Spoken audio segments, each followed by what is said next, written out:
भारत माता की वंदे वंदे वंदे। उत्तर प्रदेश विधानसभा के माननीय अध्यक्ष श्री सतीश महाना जी, प्रदेश सरकार में मंत्रिमंडल के मेरे सहयोगी मंत्रीगण श्री राकेश सचान जी, श्रीमती प्रतिभा शुक्ला जी, माननीय विधायकगण श्रीमती नीलिमा कटियार जी, श्री अभिजीत सिंह सांगा जी, श्रीमती सरोज कुरीन जी, जिला पंचायत अध्यक्ष श्रीमती स्वप्निल वरुण जी, लोकप्रिय सांसद और भारतीय जनता पार्टी के प्रत्याशी श्री देवेंद्र सिंह भोले जी, पूर्व मंत्री श्रीमती अरुणा कोरी जी, भारतीय जनता पार्टी के उपाध्यक्ष श्री देवेश कोरी जी, पूर्व सांसद श्री आस्करण संखवार जी, जिलाध्यक्ष कानपुर देहात श्री मनोज शुक्ला जी, जिलाध्यक्ष कानपुर ग्रामीण श्री दिनेश कुशवाहा जी। आज के इस कार्यक्रम में उपस्थित पूर्व विधायक शिवेंद्र पासवान जी, राम प्रकाश कुशवाहा जी, पूर्व विधायक श्री विजय सचान जी, ब्लॉक प्रमुख रमेश यादव जी, प्रमोद जायसवाल जी, भारतीय जनता पार्टी के और सहयोगी दलों के सभी पदाधिकारीगण, भारी संख्या में घाटमपुर और बिठूर से उपस्थित अकबरपुर लोकसभा क्षेत्र से जुड़े हुए मेरे सभी उपस्थित बहनों और भाइयों,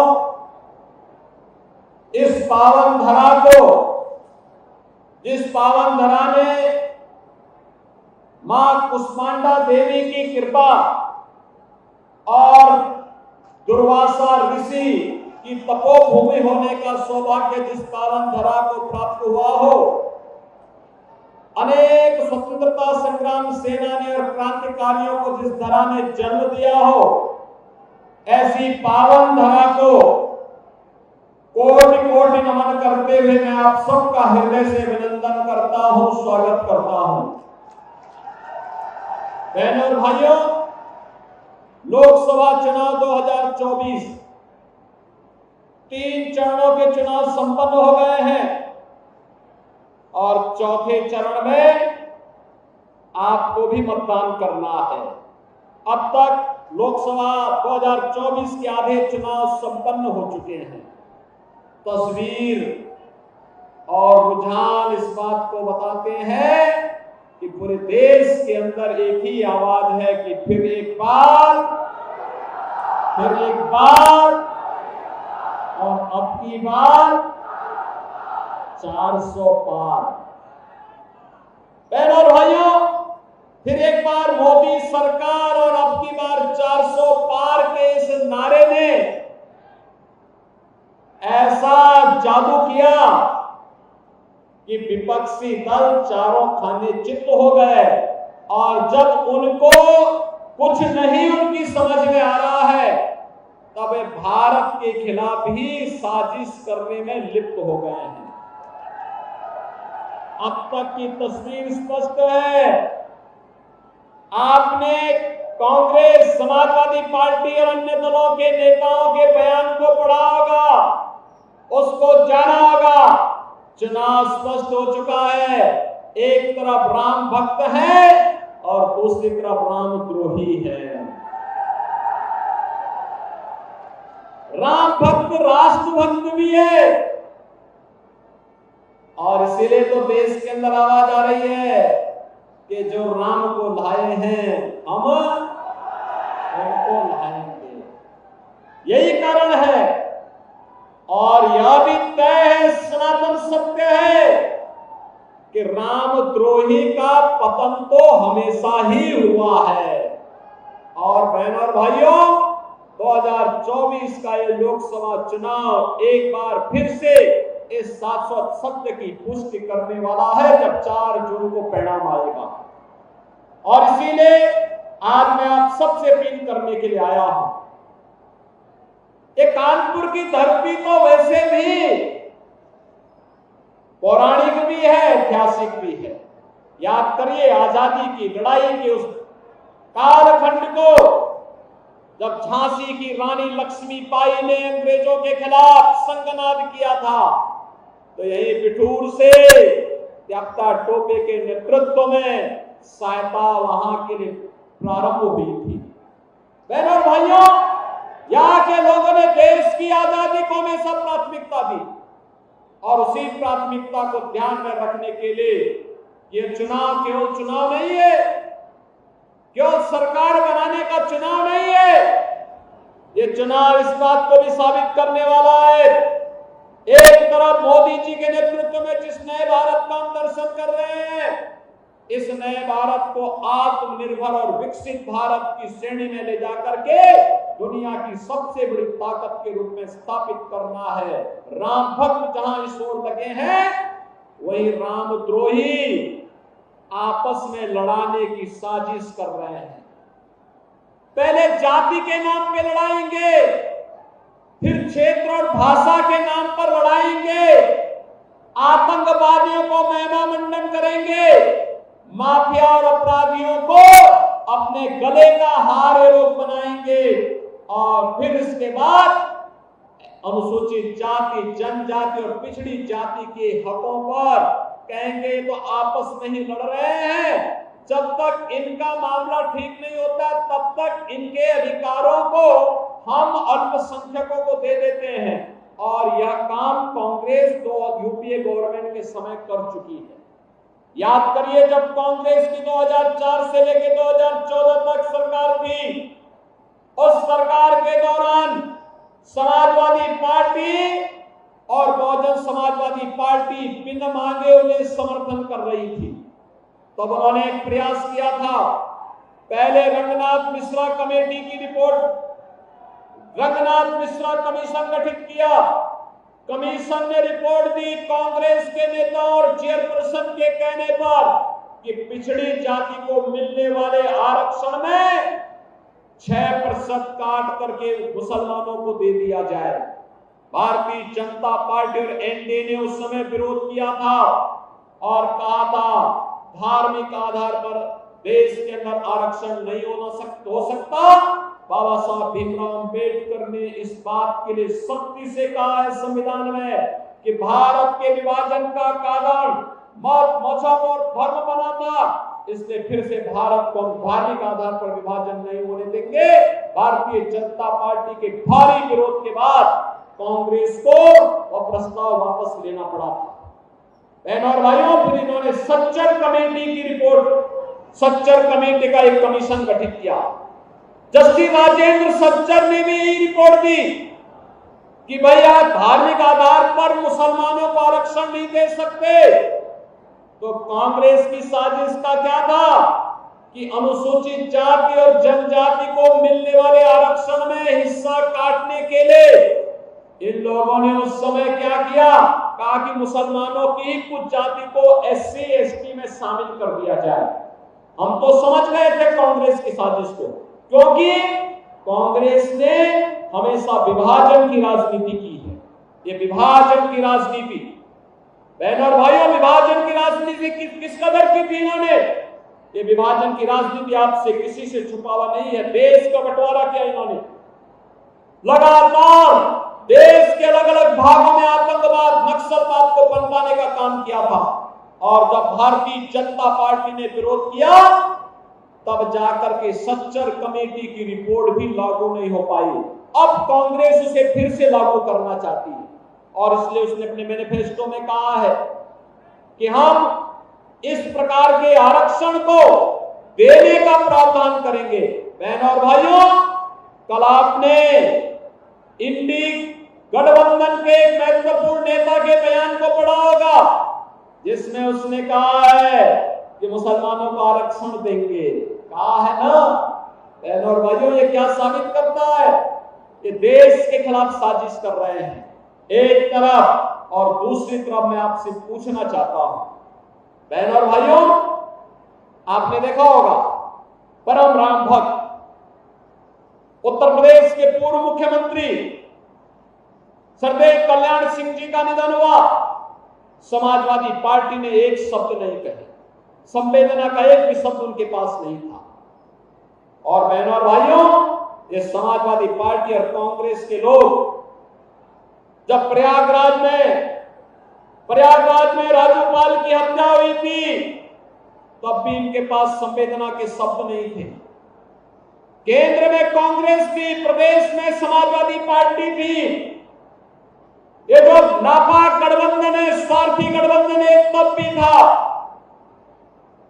उमेश पाल की हत्या हुई प्रयागराज में, हम लोगों ने तब भी कहा था एक गरीब के बेटे को, एक पिछड़े के बेटे को अगर किसी ने मारा है तो माफिया मिट्टी में मिलेगा। और बहनों और भाइयों, माफिया मिट्टी में मिला।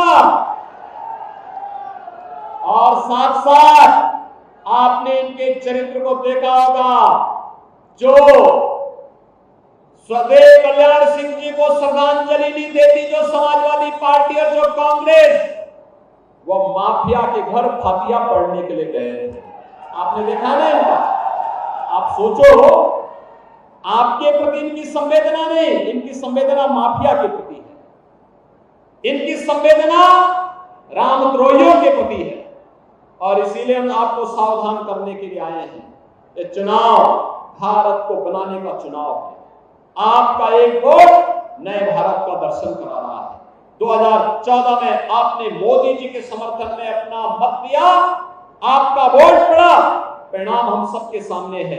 एक नया भारत दुनिया में सम्मान प्राप्त कर रहा है, देश की सीमाएं सुरक्षित है, आतंकवाद और नक्सलवाद समाप्त हुआ है, और विकास के बड़े बड़े कार्य भी हो रहे हैं। मुझे बताया गया, यहाँ पर पहले भी बताया गया था, और हम सर्वे भी करा रहे हैं कि अगर यहाँ पर गन्ने की गुंजाइश होगी तो चीनी मिल लगाने की जो कार्रवाई हमारी सरकार ने प्रारंभ किया है, हम जरूर इथेनॉल और शुगर कॉम्प्लेक्स की इस व्यवस्था को सर्वे की रिपोर्ट आने के साथ ही इस कार्यक्रम को आगे बढ़ाएंगे। और बहनों और भाइयों, ये विकास आज जो डिफेंस कॉरिडोर के रूप में हो रहा है, समाजवादी पार्टी और कांग्रेस के समय में तमंचे बिकते थे, यहाँ आज तोपें बनेगी देश की सुरक्षा के लिए, आज तोप बनेगी यहाँ पर। महाना जी उस समय औद्योगिक मंत्री थे जब डिफेंस कॉरिडोर का हम लोगों ने शिलान्यास कराया था प्रधानमंत्री जी से। आज यहाँ पर बनी हुई तोप जब सीमा पर गरजेगी तो कानपुर का भी नाम उसमें आएगा, उत्तर प्रदेश का भी नाम आएगा।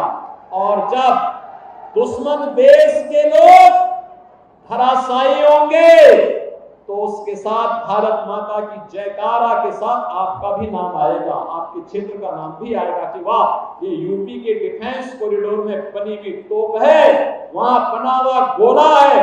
अभी पिछले दिनों तो मैं आया था ना आपके यहाँ पे, एक कारखाने का उद्घाटन करने के लिए मैं आया था यहाँ कानपुर में, और उस समय हम लोगों ने यहाँ पे जो गोला बारूद तैयार होता है, आज जो केवल भारत के लिए नहीं दुनिया को जा रहा है कानपुर में बना हुआ गोला बारूद। और बहनों और भाइयों, ये केवल भाजपा कर सकती है। और गरीब कल्याणकारी की बात तो क्या, कितनी योजनाएं बनी है, राशन फ्री, उपचार फ्री, बेटी की शादी के लिए पैसा दिया जा रहा है, बेटी के जन्म लेने से लेकर के स्नातक तक की पढ़ाई फ्री, उसको अलग से अनुदान भी देने की व्यवस्था कर दी गई है। और बेटी और व्यापारी की सुरक्षा की पुख्ता व्यवस्था करने के साथ साथ आज सरकार ने यह भी व्यवस्था कर दी है कि अब व्यापारी से कोई रंगदारी नहीं वसूली कर सकता, बल्कि व्यापारी को पीएम स्वनिधि योजना के साथ जोड़ करके आर्थिक स्वावलंबन की ओर अग्रसर किया जा रहा है। बहनों और भाइयों, मैं आज आपका आह्वान करने के लिए आया हूं, जो लोग देश का विभाजन करने के जिम्मेदार हैं, वे आगे भी आपको जाति के नाम पर बांट करके फिर से देश के अंदर उस प्रकार का माहौल पैदा करने का प्रयास करेंगे। लेकिन हमें तो मोदी जी के नेतृत्व में नए भारत को आगे बढ़ा करके आत्मनिर्भर और विकसित भारत बनाना है। और मैं पूछना चाहता हूं, क्या ये कांग्रेस और सपा के लोग अयोध्या में राम मंदिर का निर्माण कर पाते क्या? क्या कर पाते क्या? माफियाओं से और आतंकवादियों से लोग निपट पाएंगे क्या? जयापाल और राजूपाल की पत्नी को, पूजा पाल को क्या ये लोग न्याय दिला पाते क्या? बहनों और भाइयों, इनके बस का नहीं। ये सब माफियाओं के सामने घुटना टेकने वाले हैं। और आज सरकार कैसे माफिया को ठिकाने लगा करके उसके गले में तख्ती डालने के लिए माफिया मजबूर हो गया है। कहता साहब जान बकस दो बस एक बार, आगे से कोई भी ऐसा काम नहीं करूंगा जो व्यापारी और बेटी की सुरक्षा के लिए खतरा बन जाए। बहनों और भाइयों, प्रदेश की 25 करोड़ जनता की सुरक्षा की जिम्मेदारी हमारी है और इसमें सेल लगाने की किसी को छूट नहीं देंगे। कितना भी बड़ा माफिया क्यों ना हो, अगर उसने सेल लगाई तो हम केवल रामलला को ही विराजमान नहीं करते, माफिया और अपराधियों की राम नाम सत्य है की यात्रा को भी निकालने की तैयारी करते हैं। और बहनों और भाइयों, इसीलिए आया हूं मैं आपसे कहने के लिए कि अकबरपुर एक तो नाम ही ऐसा है कि बार बार बोलने में भी संकोच लगता है। और इसलिए बहनों और भाइयों, मैं आपसे कहूंगा ये चीज बदलने की, गुलामी के निशानों को समाप्त करना है, विरासत का सम्मान करना है, विकास की मुख्य धारा के साथ जोड़ना है। और उसी को जोड़ने के लिए आज हम लोग आए हैं। विरासत और विकास और गुलामी के चिन्हों को समाप्त करने का जो अभियान भारत के अंदर प्रारंभ हुआ है, हम भी अपने गोड़ से इसमें सहभागी बन सकते हैं। सहभागी बनेंगे? थोड़ा जोर से, जहां तक आवाज जा रही है वहां तक। आप भी जो लोग बाहर हैं, आप धूप में हैं, आपका अभिनंदन, लेकिन आप भी मुझे बताइए, और सड़क की तरफ भी जो लोग हैं वे लोग भी मुझे बताइए, सभी लोग सहमत है ना? विरासत और विकास साथ साथ चलेगा, गुलामी के अंशों को समाप्त करेंगे ना, तो फिर ये मोदी की गारंटी है, ये होके रहेगा। और इसीलिए 13 मई के लिए अभी से आप भी भोले बन जाएंगे।